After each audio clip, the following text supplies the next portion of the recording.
since we're talking about those two, let's talk about one of the films they were both in together. They were in three films together. Two of them are on this list. The other is the was a Western.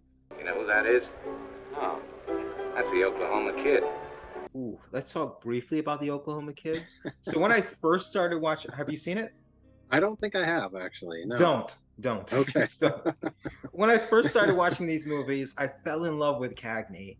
And then when I started watching the film noirs, I fell in love with Bogart. So I was like, man, like they actually made a movie together, and then they made two. I'm like, let me Google around, see how many more movies they made together specifically. And then I saw there was this Western. Like, I love Westerns too. Like John Ford, one of the greatest filmmakers ever made. I'm not a huge fan of John Wayne, but a lot of his movies were pretty good as well. So I was like, yeah, let me check out some of these. Let me check out this Western.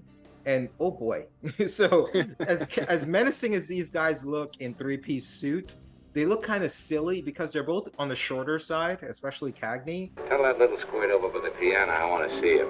And seeing like this little guy with this giant hat on, trying to jump on this horse, and it just didn't look right. He looked more laughable than menacing, and it didn't help that the movie itself wasn't very good either. And it was very, as far as my memory of it, which I'm trying to black out of my head. You also had Cagney wore white.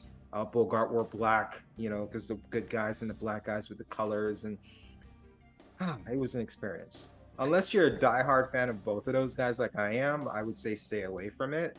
And even someone like me that watched it, I didn't really take much from it. It was just the experience to say, hey, I watched it. I watched all the movies they're in together. You can climb our apple tree. Oh.